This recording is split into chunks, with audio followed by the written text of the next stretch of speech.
someone said, breathwork has helped me so much with anxiety and panic attacks. That's amazing. Yeah. It's really, yeah. Yeah, no. The breath has everything to do with that. The breath your mental state. Yeah. And then, like, once you get in touch with the breath, you realize, like, what you shouldn't be doing. Because I have reached those periods where I was doing breath work and I was doing things that I shouldn't have been doing. And so then I got to a point where I couldn't breathe. Like, the breath was like, nah, you're not allowed to use this energy, because breath is spirit, spirit is energy. And pretty much I was just using this energy to abuse the system, basically. Like, I was, you know, using energy to get things out of life that would not grow me. So then the breath was basically taken from me. I was breathing every day, and then it hit a point where it was like, nope, breath is gone. Now you're having a panic attack. Now you can't breathe deeply because you're using this energy that you're getting from the breath for something that isn't in alignment with your core. Yeah. Yeah. Good point. Yeah. So I don't know if you guys all heard this, but I just want to say this again. Taylor is almost been a whole year without food. And so I think it's 2 days away that it's been an entire year with no food, no solid food. And so we just wanted to have a little conversation, recapping the year. You know, he was my inspiration, my biggest inspiration, you know, going food free or adapting more of a pranic lifestyle, liquidarian lifestyle, if you would. And so I kind of just wanted to talk with him and see about, you know, what his year's been and how the journey's, you know, been, and the lessons that's been unfolding and all these different things. Someone just said, can you recommend books, please? Taylor's actually written 38 books. Yeah, I got 3 audio books too. 38 books? Yeah, I got 3 audio books too. But I always say Metanetter too, though. And yeah, but but you have amazing books too. Yeah. 2020 Tantra, Crown Tantra. Yeah. Heal in One Day. What other ones for breatharianism? Breath Levels. They're all on Amazon. Tao of the Day. Under R Bud. Yeah. R Bud. B-U-D-D. Yeah. Yeah, no, but like you said, inspiration, man. It's Inspira. Inspira. It is the spira. It's the breath. Inspiration is the breath. Yep, and it pretty full much, of breath. Inspiration literally means full of breath. Yeah. Yeah. Yep. And it's just alignment, you know. Like, you know, once you're aligned, you become inspired. But people are caught up in stimulation, and the stimulation creates the destruction, you know. And alignment is creation. You know, you align with creation. You know, and that's pretty much how things unfold. It's more so an alignment thing, and the breath brings you to that alignment. Yeah. Someone said, breath and fasting has transformed my fears, doubts, insecurities, and illusions into alignment with my inner being. I'm so grateful. I feel exactly the same. I feel so the same. Like, as soon as I learned how to breathe consciously, I felt like I came alive. Like, I wasn't even living before that. Yeah. I mean, you knew me before that. I feel like a completely different person. Yeah, no, definitely. Before that day. Definitely different. But I learned how to do that and really started practicing it. You've grown a lot in the year since I've seen you breathing. And I mean, it's not like you weren't growing. It was more so like, I guess that was just the next thing down the pipe for you, like, you know, the breath. The next step. Yeah. When do you like to do the breath of fire, and when do you prefer to do the slow breaths? Lately, I just practice slow breathing, like 1 breath per minute, different variations of the 1 breath per minute, whether that's doing the healing sounds, the pranayamas, silent breaths. There's a time and place for everything, and honestly, there's thousands of ways to breathe. There's thousands of different ways to breathe, and there's no bad way to consciously breathe. Like, you're gonna benefit from all the different ways, but like, I've found for me, like, slowing down the breath has been like the most transformative and the most incredible way to practice breath work. Yeah, the Dumo is definitely, you know, diaphragmatic breathing. The diaphragmatic breathing, yeah. Yeah, that's it right there. Yeah. Fully expanding the bottom of the lungs, because that's where all the blood is, and then you can circulate more prana or more air into the blood, and then your circulation's just better, and then you heat up, and then your digestion is improved because all your digestive organs are getting a massage every time you expand the diaphragm like that, and contract it. So it's really like, it's the complete workout. Yeah. I really feel like it's a better workout than actually working out, really, in a lot of ways. It's like putting my body on ice. It really is, and I made a post about this just yesterday where I was like, I quit working out and I started practicing breath work, and that's when I started seeing transformation in my life. Yeah. Because it really is, like, you even made a post about this, how like breath work is emotional exercise, or it's emotional workout. It's not like, you know, it's really like physical, emotional, mental. It's like all these different things at once, and you can just see the benefits of it in all different levels. Yeah, because you could look at a person like Mike Tyson, who was physically, he worked himself out. You know, he was physically fit, but he wasn't emotionally fit. And I feel like to become emotionally fit, you know, it's the breath. You know, at some point you're gonna have to catch the breath, and Someone just learned how do we learn how to breathe. I've seen the DMT breathing, but nothing else.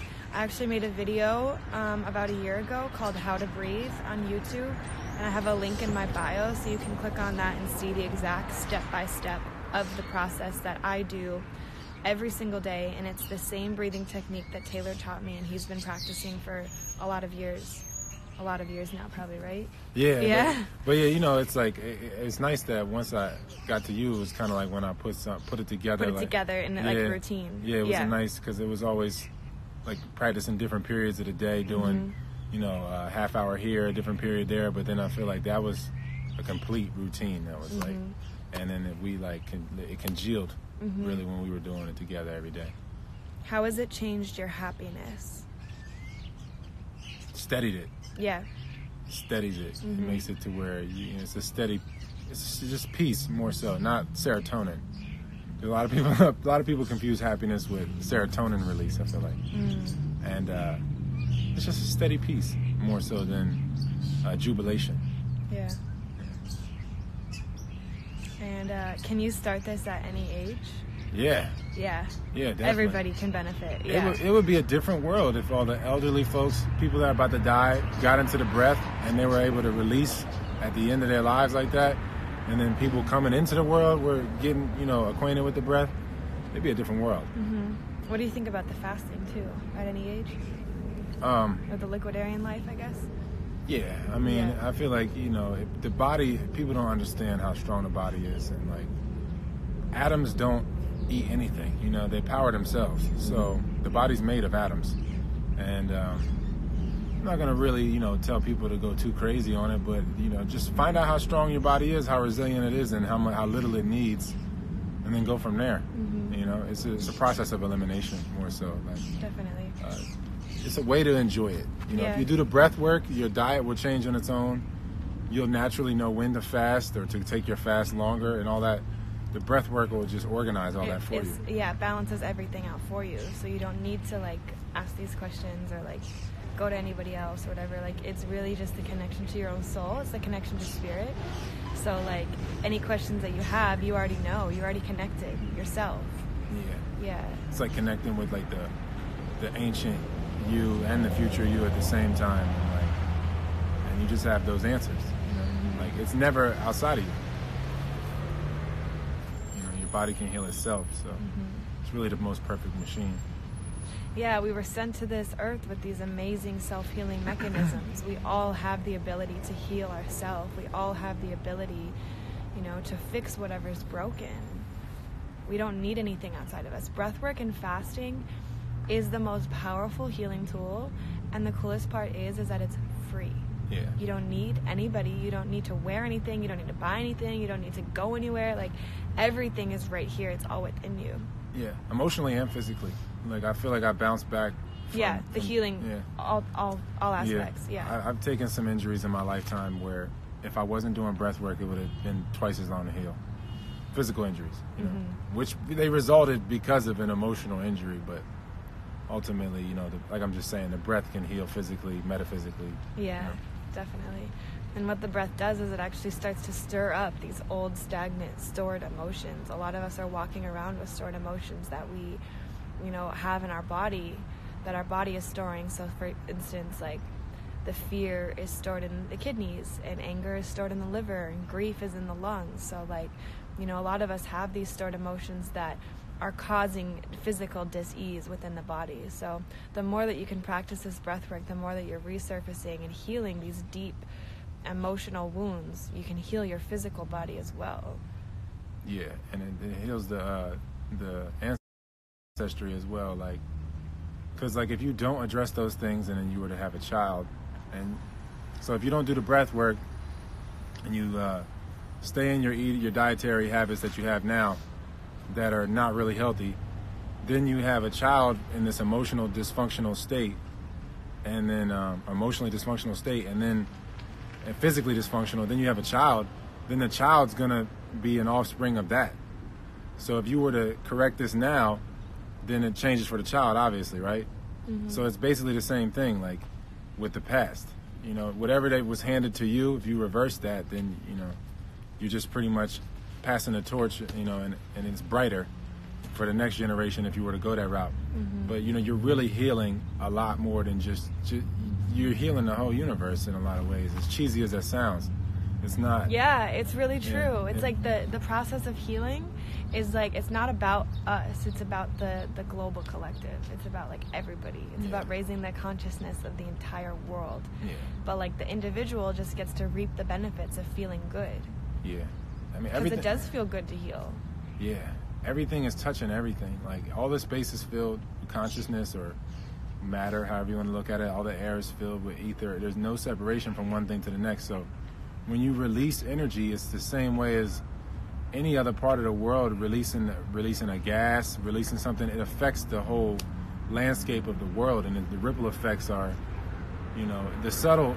You know, people they take it for granted. You know, they take the subtle, but the small changes all, man. Like you have to make those small changes, and then they just snowball. So if you make those changes in your life, you're making those changes in the life as a whole. It's not just you. So.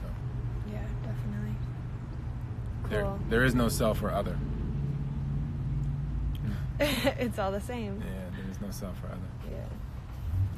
Cool. Well, thanks everybody for joining. Let us know if you have any questions. This is Taylor Budd, Tao Lore on Instagram, and his books on Amazon are under R Bud, but you've got like so many on there. And then the audiobooks too, right? Yeah, I got 3 audiobooks as well. Yeah, definitely. And they're all about healing and yoga and the process of detoxification and just the whole, you know, the breath, like the whole lifestyle.